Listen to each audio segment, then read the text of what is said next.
कभी सोचा है अगर तुम बिल्कुल शांत हो जाओ, अगर तुम्हारी इच्छा बिल्कुल शांत हो जाए, अगर तुम बस देने लग जाओ बिना किसी चाह के, तो फिर जीवन का क्या होता है? क्या सब कुछ रुक जाता है या वहीं से असली लीला शुरू होती है? आज का एपिसोड 18 इसी द्वार पर खड़ा है।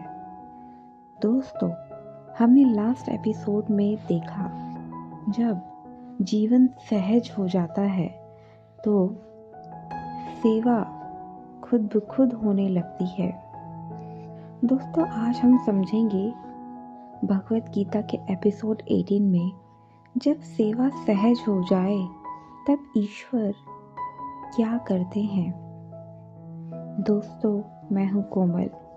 आज के इस एपिसोड को अंत तक ज़रूर देखिए और the divine Rajput girls channel पर आपका स्वागत है। दोस्तों, एक समय आता है जब सेवा करने में मेहनत नहीं लगती, जब करुणा नेचुरल हो जाती है, जब किसी की मदद करना निर्णय नहीं होता, स्वभाव होता है। आप प्लान नहीं करते, आप सोचकर दया नहीं करते, आप कोई कैलकुलेशन नहीं करते, बस होता है। यही स्थिति है सहज सेवा। पर यहाँ एक और गहरा प्रश्न उठता है। जब व्यक्ति बिल्कुल निष्काम हो जाता है, तब क्या वो दुनिया से अलग हो जाता है या ईश्वर उसे और गहरे तरीके से दुनिया में उतारता है? दोस्तों, महाभारत के मैदान में अर्जुन टूट चुके थे। उसने अपने हथियार रख दिए थे। उसने कहा, मैं नहीं करूँगा। कृष्णा ने उससे क्या कहा? त्याग मत कर, भाग मत, निमित्ता बन। निमित्ता, हे अर्जुन, तू सिर्फ माध्यम बन जा। ये सब पहले से ही निर्धारित है, तू करता नहीं है। यही सबसे बड़ा रहस्य है।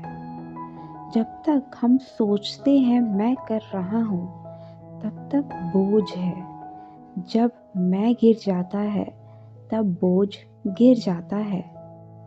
पर कर्मा रुकता नहीं, कर्मा और शुद्ध हो जाता है। दोस्तों, बहुत लोग सोचते हैं समर्पण के बाद शांति आ जाती है, शांति के बाद बस चुप रहना है। पर सच क्या है? जब अंदर पूरी शांति होती है, तब ईश्वर सबसे बड़े कार्य करवाते हैं, क्योंकि अब व्यक्ति बीच में नहीं है। दोस्तों, जो ब्रह्म को जान लेता है वो ब्रह्म ही हो जाता है, और जब ब्रह्म हो जाता है तो उसका जीवन सिर्फ उसका नहीं रहता, वो समष्टि का हो जाता है। दोस्तों, बुद्धा ने जब बुद्धि प्राप्त की तो क्या हुआ? वो चुप बैठ गए? नहीं, वो 45 साल तक चलकर ज्ञान बांटते रहे। मीरा ने जब कृष्णा में पूर्ण विलय पा लिया तो क्या वो चुप हो गई? नहीं, उसका प्रेम गीत बनकर बहने लगा। कबीर ने जब सत्य देखा तो वो घाट घाट पर गाते रहे। ये सब क्या था? ये उनका पर्सनल प्रोजेक्ट नहीं था, ये ईश्वर का प्रवाह था। अब यहाँ एक बहुत गहरा प्रश्न तुम्हारे लिए। अगर तुम्हारी इच्छा शांत हो जाए, अगर तुम्हें कुछ पाना ना हो, अगर तुम्हें कुछ साबित करना ना हो, तब क्या बचेगा? एक खाली स्थान, नहीं, एक दिव्य प्रवाह। यही निमित्तता है, यही गीता का अंतिम सार है। जब तक व्यक्ति है तब तक सीमा है। जब व्यक्ति मिथ्या है, मिथ्या यानी दोस्तों माध्यम, तब शक्ति प्रकट होती है। इसलिए कृष्णा मुस्कुराकर कहते हैं, उठो अर्जुन, क्योंकि जब कर्ता नहीं रहता तब भय भी नहीं रहता, तब असफलता भी नहीं रहती, तब सिर्फ लीला रहती है।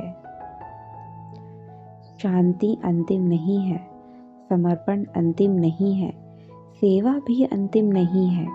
अंतिम है ईश्वर का माध्यम बन जाना। और जब व्यक्ति पूरी तरह निमित्त बन जाता है, तब उसका जीवन व्यक्तिगत कहानी नहीं रहता, वो युग का संदेश बन जाता है। तो आज आपने क्या सीखा, कमेंट में ज़रूर बताना। दोस्तों, क्या मैं अभी भी करता हूँ या मैं माध्यम बन रहा हूँ? क्या मेरी सेवा मेरी है या वो उसकी है?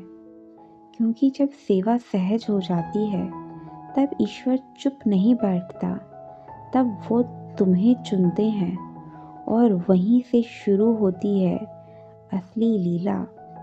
दोस्तों, आज के इस एपिसोड का सार यही निकल कर आता है, जब आप यह जान लेते हो कि आप ही ब्रह्म हो, आप ही उस ईश्वर के अंश हो, तब आप माध्यम बनते हो।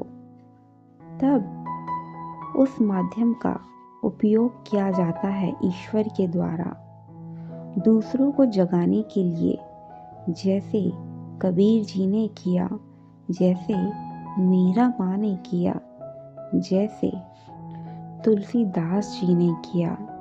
तो दोस्तों, हमें भी इस ज्ञान को पाकर अपने आत्मचक्षु को खोलना है और हमें भी माध्यम बनना है, क्योंकि हम माध्यम बनने ही आए हैं। अपने आप को पहचानिए और नाम जाप कीजिए। अगर आपको ये एपिसोड पसंद आता है तो लाइक, शेयर, सब्सक्राइब ज़रूर करना और कमेंट में अपनी राय ज़रूर बताना। शक्ति भी, भक्ति भी और अब अभिव्यक्ति भी। जय श्री राम, हर हर महादेव।